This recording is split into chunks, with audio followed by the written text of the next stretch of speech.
everybody. Jim Alexander from the Press Enterprise and PE.com, back with another segment in our Newsmakers series, and we're here today with Inland Empire 66ers manager Bill Haselman. And your team's going pretty well this year. Talk about how this season has gone so far. Yeah, I mean, we have a good group of guys. They have good chemistry in the clubhouse, and you know, they're quick learners. At this level, sometimes you get guys that it takes a while to learn and they repeat mistakes.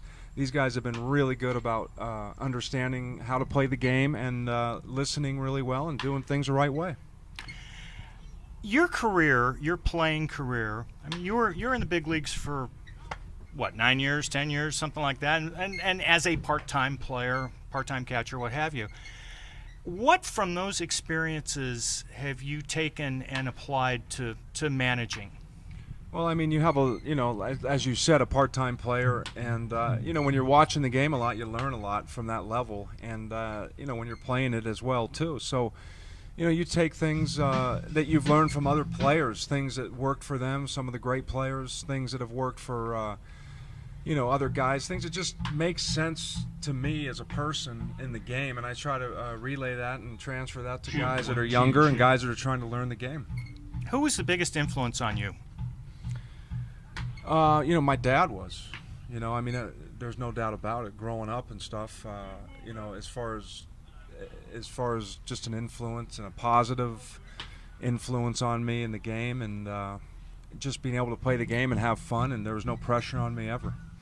In terms of when you were in professional baseball, though, was there a manager or a coach or maybe a veteran player that you saw what they did and kind of took mental notes and used them? There wasn't really one particular person. It was a combination of people that I just watch. Nobody in particular. I just try to watch and study the game the best I could. I really like to, as my career progressed, I'd like to talk to pitchers and figure them out and try to help them the best I could on the mound, because for them a lot of stuff's going on and they might not feel right that day, and for me catching, I mean, it's just knowing the scouting report, going with my instincts as far as what to call against certain hitters, and remembering their strengths as well. So just trying to figure out that part of the game. I really enjoyed that later in my career, and but as far as one person in the game, there really wasn't one person that I just, looked up to and really tried to learn stuff from. I mean, I just learned from everybody. Dealing with players on this level, I mean, they're guys that have had a year, maybe 2 years in professional baseball. So you're getting guys that aren't raw rookies necessarily, but they're not that experienced. I mean, what's your approach? What's your philosophy? Are there certain things that you've had to do that maybe you didn't expect you would have to do with players at this level? Well, at this level, a lot of guys come out of college. They come straight to us after about half a season. Okay. And I don't think half a season in pro ball you learn everything. You're far from it. In college these days, a lot of coaches, they run the whole game. They're calling pitches. They're giving you signs before there's even a runner on base, and it's really a big difference from pro ball. Pro ball is about teaching the game and having them do things for themselves. Catchers calling their own games, learning how to do that. So the biggest challenge is to get guys to understand how to play the game and think for themselves, and not rely on a coach to make every call. Is that, and we talk about winning, obviously winning's important, but developing players is what you're here for. Is there kind of a conflict there sometimes? Do you sometimes have to say, okay, we're going to take one for the team, but it's going to be a learning situation. It's going to be a teachable moment? Yeah, I mean, yes and no. I think you can always try to win. You want to teach winning with the development. I mean, it's important for these guys to learn how to win as they move up through the system and become winners. There are people that you have to play. There are guys that you have to play every day. So is there a guy on the bench that could do better sometimes? Probably. That's not a prospect? Probably. So that's the part of it that can be a little bit different than the big leagues, where you're going to go with the best people at that time as far as the guys that have earned those spots to start. Through thick and thin, you're sticking with them. And down here, you're trying to figure out, can this guy play, can he not play? And sometimes, even if you feel they can't play, you do have to put them out there and let them develop. And sometimes they do develop and become really good players. Now, when you make your reports, do you do nightly reports then to the home office in Anaheim? I mean, and I guess the mechanics of it are now, I mean, you can just input it into a computer rather than the old thing of having to take notes and then phone it in or what have you. But I mean, what in particular are you telling them? Are you basically giving them a report of that night's game?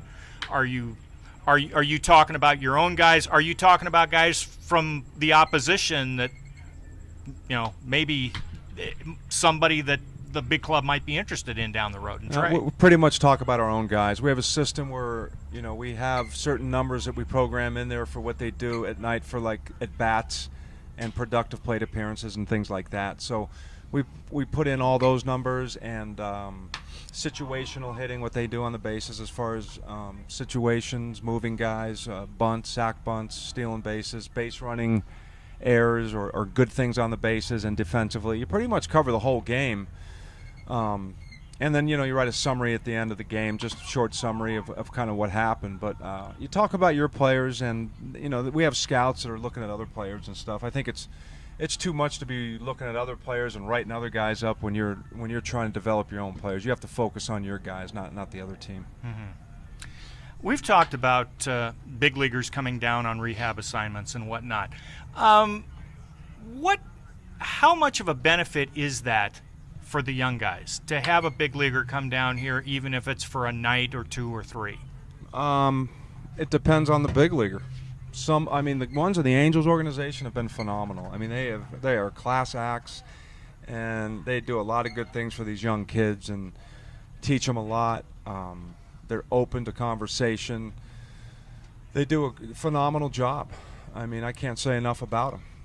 But I've seen guys come down and do things and selfishly just try to get their work in and not give a darn about where they're at and not care about anything else but themselves. And so when that happens, to me, that's no good.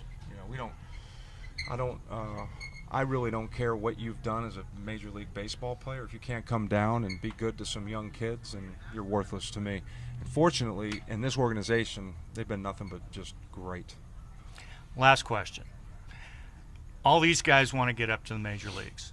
I would imagine you want to get up to the major leagues too, as a manager or a coach. I mean, how do you balance that with your day-to-day duties here? Do you even think about that? Is it something that's in the back of your mind?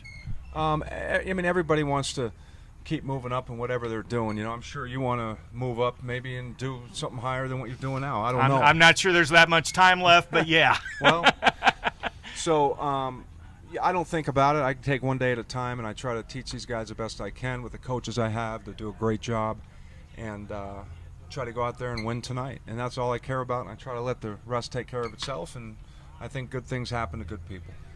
Bill Haselman, thank you very much. Thank you.